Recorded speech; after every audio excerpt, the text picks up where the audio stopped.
उर्दू के मौके पर हाफिज़ मसीहुर रहमान साहब को दावत देता हूँ कि वह आए और बेहतर अंदाज में बच्चों को उर्दू की अहमियत समझाने की कोशिश करें।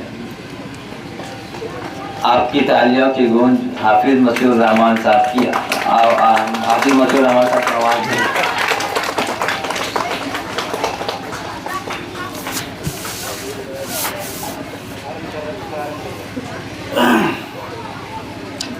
अस्सलामु अलैकुम रहमतुल्लाहि व बरकातुहू।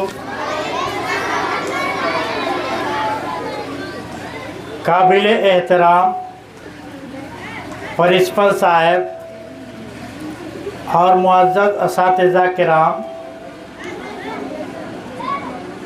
मोहतरमा तलामिज़ा साहिबा और मेरे प्यारे दोस्तों और अजीज़ बच्चों और बच्चियाँ,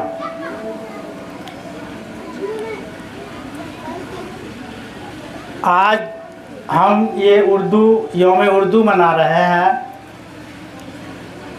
और उर्दू के सिलसिले में जो मेहनत आज जो अल्लामा इकबाल के बारे में हम यौम पैदाइश है उनकी, इन्होंने जो उर्दू की खिदमत की, उनके अलावा भी इस हिंदुस्तान में बहुत बड़े बड़े उलमा और आलिम और मौलवी वगैरह ने जो है उर्दू की फ़रोग़ के लिए अपनी ज़िंदगी को वक्फ़ कर दिया। और इससे पहले उर्दू आज से नहीं बल्कि इस दौर हुकूमत यानी उस दौर का मैं आपको हवाला दे रहा हूँ जिस वक्त यहाँ पर मुसलमानों की हुकूमत थी, बादशाही हुकूमत थी।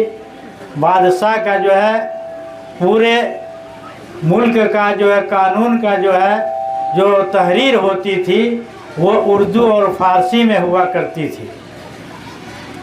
और ये उर्दू और फ़ारसी में जो हुआ करती थी, आप देखेंगे पहले के सिक्के के अंदर आप उसमें फ़ारसी अल्फाज देखेंगे और वो उर्दू अल्फाज में भी देखेंगे।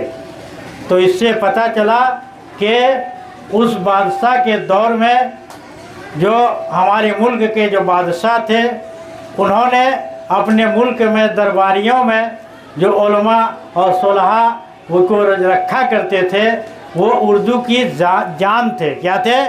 उर्दू की वो जान थे।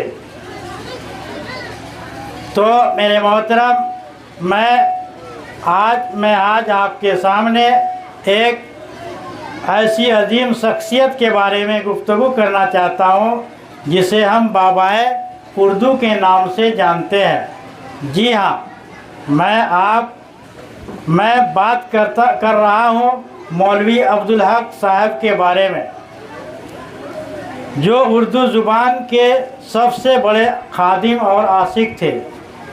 क्या थे? उर्दू ज़ुबान के सबसे बड़े खादिम और आशिक थे।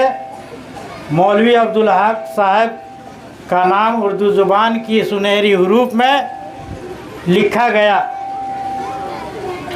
उनकी पैदाइश 20 अगस्त, बच्चे गौर से सुने, मौलवी अब्दुल हक साहब की पैदाइश 20 अगस्त 1870 में हापुड़ उत्तर प्रदेश भारत में हुआ।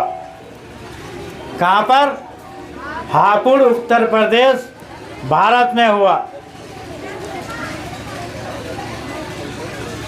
इब्तदाई तालीम के बाद वो मुस्लिम यूनिवर्सिटी अलीगढ़ गए, जहाँ उन पर सर सैयद अहमद के ख़यालात का गहरा असर हुआ। उन्हीं की तहरीक से उन्होंने उर्दू ज़ुबान की फ़रोग़ की राह इख्तियार की। मौलवी अब्दुल हक साहब ने अपनी पूरी ज़िंदगी उर्दू ज़ुबान की खिदमत के लिए वक्फ़ कर दी।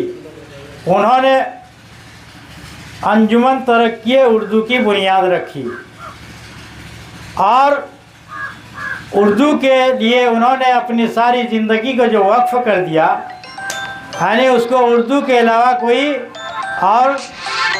कोई चीज़ उसके जहन में नहीं था।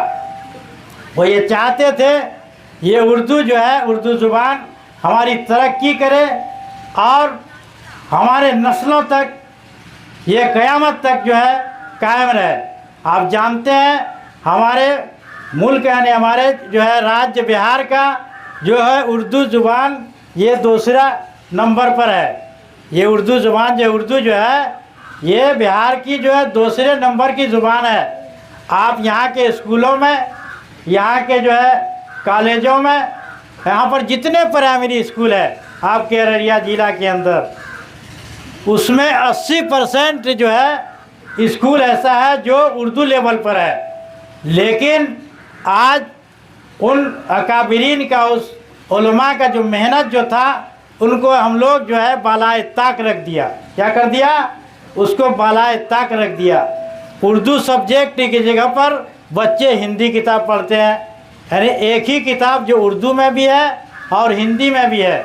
लेकिन हमारा प्राइमरी स्कूल, यहाँ पर हाई स्कूल जो है वो जो है उर्दू लेवल पर है। लेकिन स्कूल से उर्दू को जो है धीरे धीरे ख़त्म कर दिया गया। यानी मेरे मोहतरम, मेरे दोस्तों, मेरे बच्चों, अगर आप उर्दू पर मेहनत नहीं करेंगे ये उर्दू हमारे दरमियान से ख़त्म हो जाएगी। तो इसलिए उर्दू की बका के लिए हमें उर्दू का सीखना और सिखाना ये ज़रूरी है। दूसरा ये कि उर्दू के लिए मौलवी इस्माइल मेरठी रहमतुल्लाह अलैह ने बहुत मेहनत की। उन्होंने एक किताब लिखी जो उर्दू ज़ुबान के नाम से है। किसके नाम से है? उर्दू ज़ुबान के नाम से है।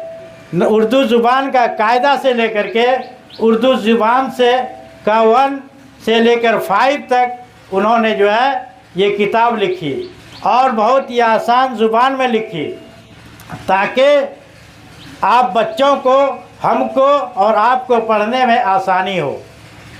आप अगर उनकी किताब को देखेंगे कि उत्तर प्रदेश से लेकर के बिहार तक के जितने मदारिस इस्लामिया हैं उसके अंदर वही किताब पढ़ाई जाती है, ताकि बच्चों को सही उर्दू आ जाए, पढ़ना आ जाए, लिखना आ जाए, समझना आ जाए।